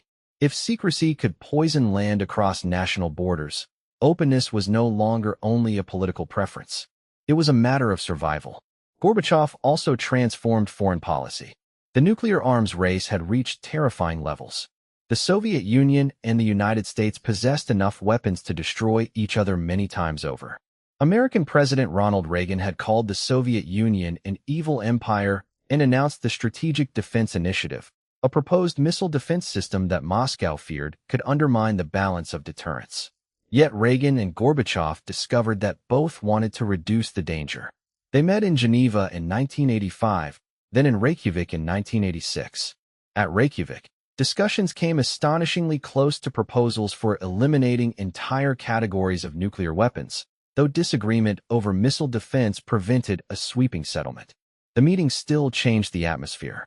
In 1987, the two leaders signed the Intermediate-Range Nuclear Forces Treaty. For the first time, the superpowers agreed to eliminate an entire class of nuclear missiles and accept intrusive verification. Weapons were not merely limited. They were destroyed. Gorbachev's new thinking rejected the idea that Soviet security required endless confrontation or the forced obedience of every allied state. He reduced support for some foreign conflicts and sought cooperation with the West. Most importantly, he decided to end the war in Afghanistan. Soviet troops began withdrawing in 1988. The final columns crossed the Friendship Bridge over the Amu Darya in February 1989. General Boris Gromov walked across and declared that no Soviet soldier remained behind him, though prisoners and missing men complicated the symbolism. The war had killed more than 13,000 Soviet service members and vastly greater numbers of Afghans. It had displaced millions and deepened a conflict that would continue long after the Soviet departure. For Moscow, withdrawal was an admission that military power could not repair every political failure. The same realization was about to transform Eastern Europe. Gorbachev told Allied leaders, directly and indirectly, that Soviet troops would no longer automatically preserve them from their own populations. The Brezhnev doctrine was fading. Without the promise of Soviet intervention, communist governments discovered how little support some of them possessed. In Poland, the independent trade union Solidarity had emerged in 1980 under Lech Walesa. The movement united workers, intellectuals, and the Catholic Church in opposition to the communist state. Martial law suppressed it in 1981, but it survived underground. By 1989, the Polish government negotiated with the opposition. Partly free elections produced an overwhelming Solidarity victory. A non-communist-led government took office. Moscow did not send tanks. Hungary opened its political system and began dismantling barriers along its border with Austria. East Germans used Hungary as an escape route to the West. Others crowded into West German embassies or filled East German streets with demonstrations.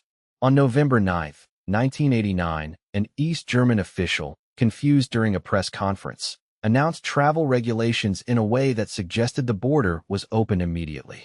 Crowds gathered at checkpoints. The guards had no clear orders. Rather than fire, they opened the gates. People climbed the Berlin Wall, embraced strangers, danced, and struck the concrete with hammers. A structure built to prevent escape became a platform for celebration. The wall had stood for 28 years. It fell in a night. Communist governments collapsed across Eastern Europe with remarkable speed. Czechoslovakia's Velvet Revolution removed the old leadership. Bulgaria changed rulers. Romania's revolution turned violent, ending with the execution of Nicolae and Elena Ceausescu. Germany reunified in 1990 after negotiations involving both German states and the four victorious powers of the Second World War. For many in the West, Gorbachev became a hero who allowed Europe's division to end without a great war. For many Soviet officials, he had surrendered an empire built through enormous sacrifice. At home, his position weakened from both directions. Conservatives believed reform had gone too far.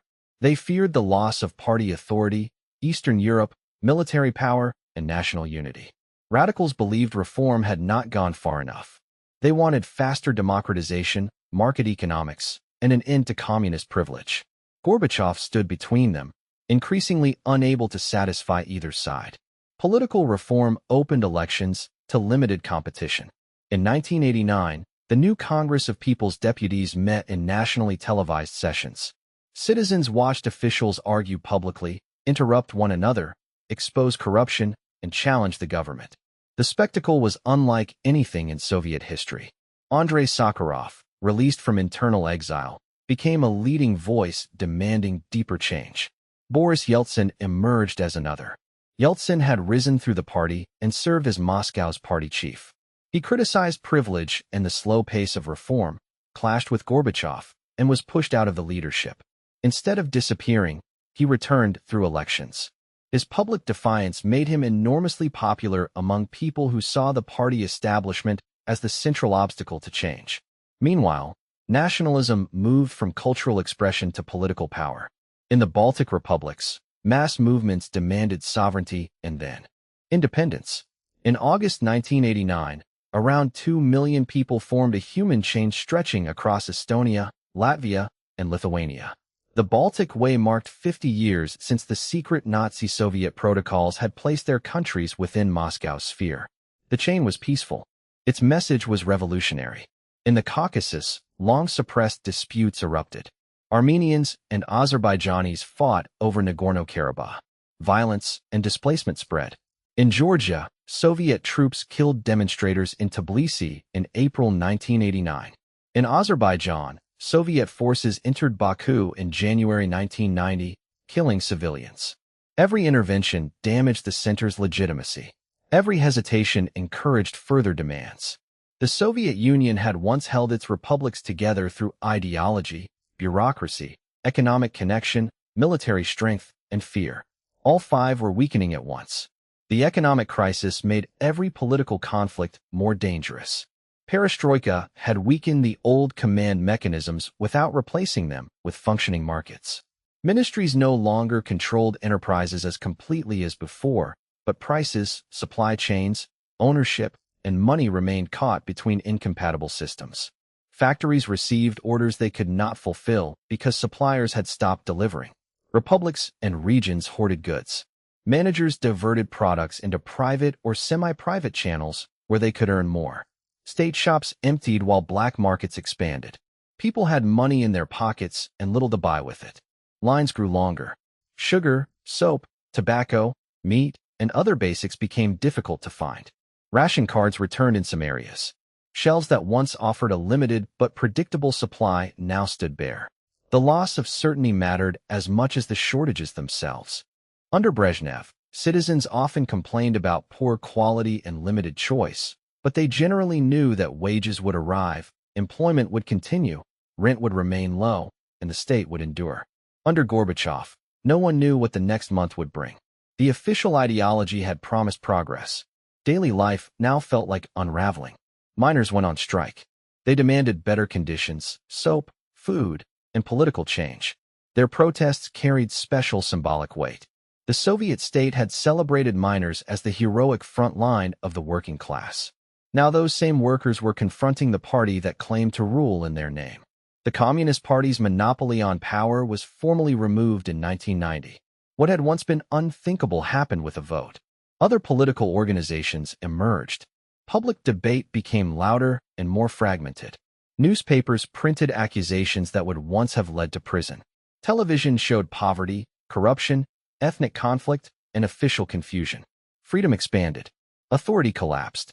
In March 1990, Lithuania declared the restoration of its independence. Gorbachev rejected the move as illegal and imposed economic pressure. Tensions rose for months. In January 1991, Soviet troops moved against key sites in Vilnius. Civilians gathered around the television tower and parliament. Soldiers and armored vehicles advanced. 14 civilians were killed and many more injured. The violence failed to restore obedience. Instead, it convinced more Lithuanians that coexistence with Moscow had become impossible. Latvia and Estonia moved in the same direction. The center still possessed nuclear weapons, armies, police, and ministries. But power depends on more than possession. It depends on the belief that orders will be obeyed. That belief was disappearing. Boris Yeltsin used the Russian Republic itself as a weapon against the Soviet center. This was one of the great ironies of the final crisis. The Soviet Union had been dominated by Moscow and by Russians in many institutions, yet Russia was also one of the Union republics. It possessed its own legislature and government, though these had long been subordinate to all Union structures. Yeltsin transformed them into an alternative source of legitimacy. In June 1990, the Russian parliament declared the sovereignty of Russian law over Soviet law. Other republics issued similar declarations in what became known as the Parade of Sovereignties. The Union was not yet dissolving formally, but every republic was taking pieces of power for itself. In June 1991, Yeltsin was elected president of the Russian Soviet Federative Socialist Republic by popular vote. Gorbachev had become president of the Soviet Union through the Congress of People's Deputies, not through a direct national election. Yeltsin could now claim something Gorbachev lacked: a personal mandate from voters. The rivalry between the two men became the central drama of the collapsing state. Gorbachev tried to negotiate a new union treaty that would preserve the Soviet Union as a looser federation. In March 1991, a referendum was held in 9 republics. A majority of those participating supported preserving a renewed union. Those 6 republics boycotted the vote, and the wording allowed different interpretations. The results suggested that many citizens did not want complete disintegration. They wanted reform, sovereignty, and change without losing the economic and social world connecting them. But history was moving faster than compromise. Conservative leaders watched with alarm. They saw the party humiliated, the army criticized, the Warsaw Pact collapsing, republics demanding independence, and the economy sinking. To them, Gorbachev's reforms were not saving socialism. They were dismantling the state. In August 1991, as Gorbachev prepared to sign the new Union Treaty, a group of senior officials decided to act. They included the vice president, the prime minister, the defense minister, the interior minister, the head of the KGB, and others at the highest levels of power. They called themselves the State Committee on the State of Emergency. The name was bureaucratic. The action was a coup. Gorbachev was on vacation at his dacha in Foros, Crimea. Communications were cut. A delegation demanded that he declare a state of emergency or resign. He refused. On the morning of August 19th, Soviet television announced that Gorbachev was unable to perform his duties for health reasons. Swan Lake replaced normal programming. Tanks entered Moscow. For people raised on memories of 1968, 1956, and the terror, the images were unmistakable. The old order was trying to return. But the coup leaders hesitated. They issued decrees but did not control the information space. Independent radio and foreign broadcasts continued. Crowds gathered around the Russian parliament building, known as the White House. Yeltsin arrived and climbed onto a tank. From that unlikely platform, he denounced the coup and called for resistance. The photograph traveled around the world. Barricades rose around the building. Volunteers brought food. Deputies, veterans, students, workers, and ordinary Muscovites prepared for an assault. Some army units refused to move against them. Commanders waited for clear orders. The coup leaders appeared nervous and divided at a televised press conference. One official's hands visibly shook. The state that had once organized the evacuation of entire industries under invasion could not organize its own seizure of power. During the night of August 20th and 21st, armored vehicles moved near a tunnel by the White House. 3 young men were killed in the confusion. Their deaths became the only fatalities in Moscow directly associated with the coup. The decisive assault never came. Military leaders pulled back. The conspirators lost nerve. After 3 days, the coup collapsed. Gorbachev returned to Moscow. But he returned to a country transformed. The men who had tried to remove him had destroyed the institutions they claimed to defend. The Communist Party was suspended and then banned in Russia. Statues and symbols came down. Republics accelerated declarations of independence. The central government lost control of ministries, media, finances, and security structures. Yeltsin, not Gorbachev, now appeared to command events. The coup had failed. The Soviet Union had failed with it. After August, the Union unraveled almost day by day. Ukraine became decisive. The Ukrainian Soviet Socialist Republic was the second most populous republic, a major center of industry and agriculture, and home to a large share of the Soviet military and nuclear infrastructure. A Soviet Union without Ukraine would be a union in name only. On August 24, 1991, the Ukrainian parliament declared independence. In a referendum on December 1st, more than 90% of voters supported the declaration, with majorities in every region. The result ended realistic hopes for Gorbachev's renewed federation. A week later, Boris Yeltsin met Ukrainian leader Leonid Kravchuk and Belarusian leader Stanislav Shushkevich at a government residence in the Belovezha forest. There, on December 8th, they signed an agreement declaring that the Soviet Union no longer existed as a subject of international law or geopolitical reality. In its place, they proposed the Commonwealth of Independent States. Gorbachev had not been invited. The leaders of 3 republics had declared the end of the state, whose president he remained. Questions of legality still surrounded the decision. The Union had been created by treaty, and the leaders argued that the founding republics could dissolve it. Critics argued that no 3 officials had the authority to erase a country containing nearly 300 million people. But by then, law followed power rather than directing it. Most republics had already chosen independence. The military would not restore the center. The party was broken. The economy was fragmenting. No institution remained capable of reversing the process without violence on a scale few were willing to risk. On December 21st, leaders of 11 republics met in Alma-Ata, in Kazakhstan, and formally expanded the Commonwealth. They accepted the end of the Union and agreed on principles for managing the transition. The Soviet Union's nuclear arsenal was spread across Russia, Ukraine, Belarus, and Kazakhstan. Command and ownership had to be resolved. Borders that had once been administrative lines inside one country were becoming international frontiers. Armies, pipelines, factories, railways, debts, archives, embassies, and families were suddenly divided among new states. The collapse looked peaceful from a distance. Its consequences were not simple. On December 25th, Gorbachev addressed the nation for the last time as president of the Soviet Union. He defended the reforms. He admitted mistakes. He said society had received freedom, but the old system had collapsed before a new one could begin working. He warned of the difficulties ahead and expressed hope that the achievements of recent years would survive. Then he resigned. That evening, the red Soviet flag was lowered over the Kremlin. The Russian tricolor rose in its place. The next day, the Soviet of the republics recognized the dissolution of the Union. A state born from the October Revolution had vanished 74 years later. There were no mass celebrations across the former Soviet world. Some welcomed independence, democracy, and the end of one-party rule. In the Baltic states, Georgia, Armenia, Ukraine, and elsewhere, national sovereignty fulfilled dreams preserved across generations. Others experienced the moment as loss.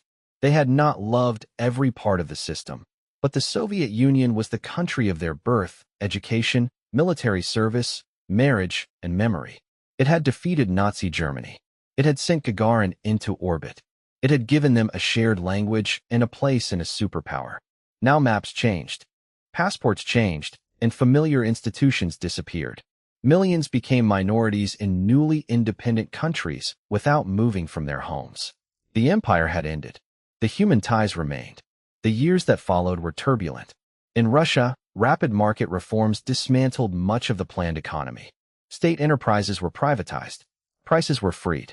Inflation destroyed savings. Production collapsed. Wages and pensions went unpaid. A small group acquired enormous wealth, while many ordinary people fell into poverty. The Soviet welfare system had been limited, bureaucratic, and often inefficient, but its sudden disappearance left millions exposed. Men's life expectancy fell sharply. Crime expanded. Corruption spread. The future that reformers had described as freedom often arrived as insecurity. In other former republics, the transition followed different paths. Some built stronger democratic institutions. Others became authoritarian. Some experienced civil war, separatism, or ethnic violence. Conflicts erupted in Nagorno-Karabakh, Transnistria, Abkhazia, South Ossetia, Tajikistan, and elsewhere. These wars had local causes, but the collapse of central authority created the space in which unresolved borders and identities became armed struggles. The end of the Soviet Union did not end history. It released histories that had been contained inside it. The question of why the Soviet Union collapsed has never received a single answer. Some point to the economy. The planned system achieved rapid industrialization and military power, but it struggled with innovation, efficiency, consumer demand, and truthful information. Central planners could mobilize resources for clear goals. They were less effective at managing a complex modern society requiring constant adaptation. Some point to the arms race. The burden of competing with the United States forced enormous spending on defense, technology, allies, and global commitments. Yet the Soviet Union remained militarily formidable at the moment of collapse. Weapons alone did not destroy it. Some point to nationalism. The Union's federal structure gave republics borders, institutions, languages, and political elites. While the center was strong, these structures reinforced Soviet rule.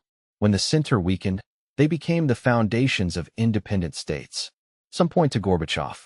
His reforms opened political life without establishing economic stability. He underestimated how quickly criticism would destroy party authority. He refused the level of violence that earlier leaders had used to preserve control. To critics, this was weakness. To others, it was his greatest moral achievement. The Soviet Union could perhaps have survived longer through repression. It could not have survived unchanged. Some point to the loss of belief. A system can endure poverty, war, and sacrifice when enough people believe the suffering leads toward a meaningful future. By the 1980s, official language no longer matched lived reality. Leaders repeated promises they did not believe. Citizens performed loyalty they did not feel. The state still had power. It had lost conviction. And some point to the very successes that transformed Soviet society. Industrialization created educated urban populations.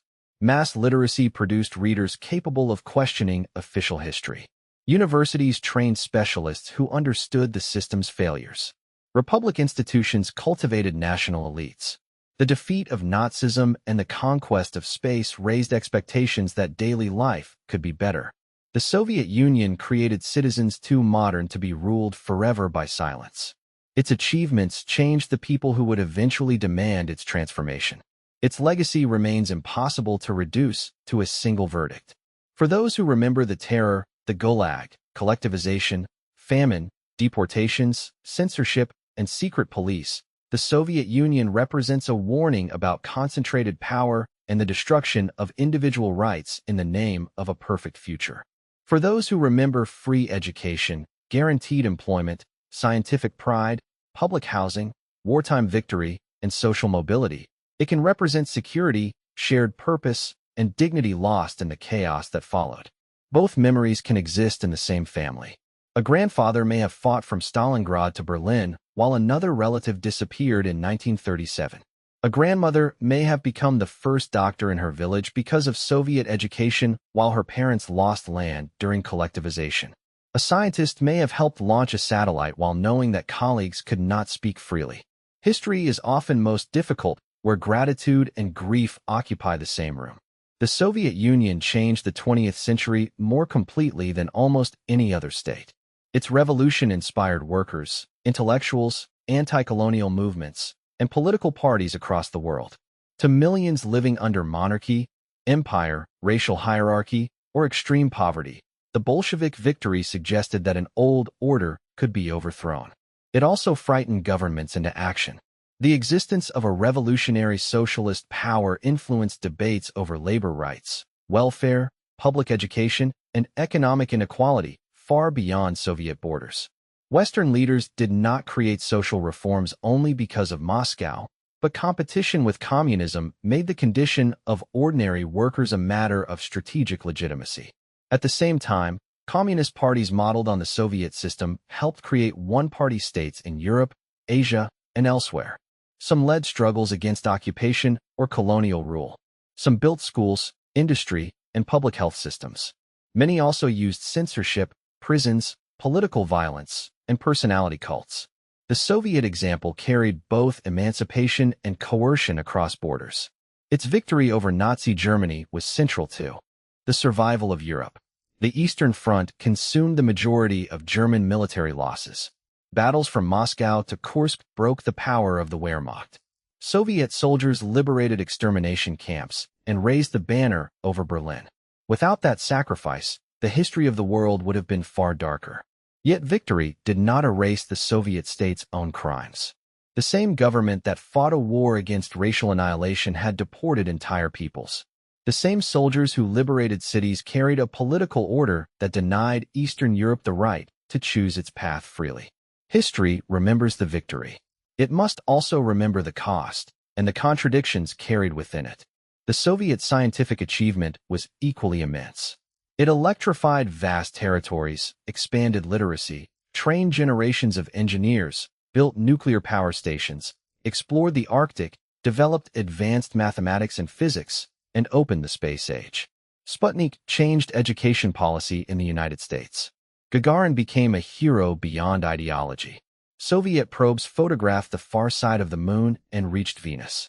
These achievements were not illusions created by propaganda. They were real. They were produced by talented people working inside a system that could reward brilliance and punish honesty at the same time.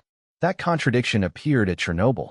The Soviet Union possessed the scientific capacity to build a nuclear industry and mobilize hundreds of thousands to contain catastrophe. It also possessed the bureaucratic culture that helped make catastrophe possible and delayed the truth afterward. Strength and weakness were not separate stories. They came from the same structure. Centralized power could move mountains when the goal was clear. It could build a city in the wilderness, transfer factories across a continent, or produce weapons in overwhelming numbers. But when information threatened authority, the same centralization blinded the people at the top. Bad news became disloyalty. Disloyalty became danger. Danger became silence. And silence allowed mistakes to grow until they could no longer be hidden. This pattern appeared in collectivization, the German invasion, industrial accidents, agricultural failures, Afghanistan, and finally the economic crisis of the 1980s. The Soviet Union's leaders often knew less about their own country than the people standing in its lines. Its collapse also transformed the international system. For nearly half a century, the rivalry between Moscow and Washington shaped alliances, wars, science, culture, intelligence, and fear. Every regional crisis could become part of a global contest. Every technological achievement became evidence that one social system might defeat the other. When the Soviet Union disappeared, the bipolar world disappeared with it. The United States stood as the only global superpower. NATO survived and later expanded eastward. Russia inherited the Soviet Union's permanent seat on the United Nations Security Council and most of its nuclear arsenal. But it did not inherit the same borders, economy, ideology, or global authority. The end of one confrontation created new uncertainties. For Russia, the 1990s became a source of trauma that shaped later politics.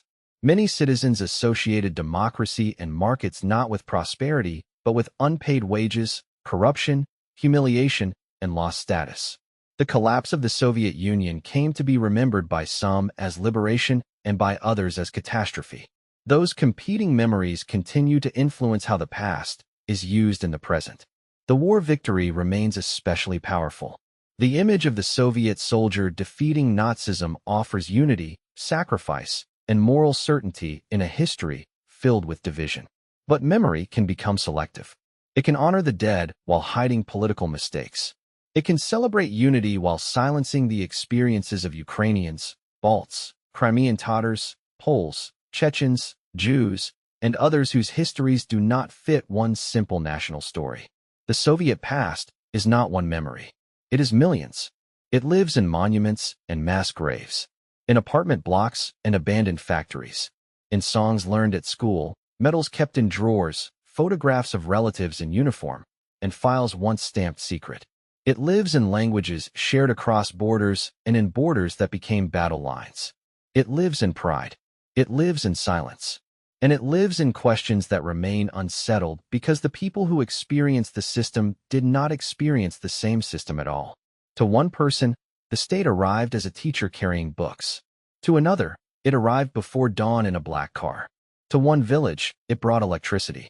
To another, it took the grain. To one generation, it offered the dream of equality.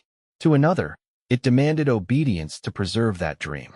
The Soviet Union's founders believed they had discovered the direction of history. They believed capitalism would collapse, class divisions would vanish, and a new human society would emerge from revolution. Instead, they built a state of extraordinary power whose survival depended increasingly on institutions they had once promised to abolish: hierarchy, police, borders, military force, privilege, and fear. The revolution destroyed the old empire. Then it rebuilt much of that empire under a different flag. It promised power to workers. Then it made independent worker organization impossible. It promised land to peasants. Then it forced them into collective farms. It promised national self-determination. Then it sent tanks when nations tried to leave its orbit. It promised truth through scientific socialism. Then it taught citizens to read newspapers between the lines. And yet the story cannot end only with broken promises. Millions sincerely believed in the project and worked not from fear, but from hope. They built schools, defended cities, treated patients, designed aircraft, explored space, composed music, raised children, and imagined that sacrifice would create a better world. Their hope was real, even when the state betrayed it. That may be the deepest tragedy of the Soviet story. The system did not survive because no one believed in it. It survived for so long because so many did. By December 1991, almost no one at the top knew how to restore that belief without surrendering the control on which the system had been built. Gorbachev tried to free speech while preserving party authority. He tried to introduce flexibility while preserving the planned economy.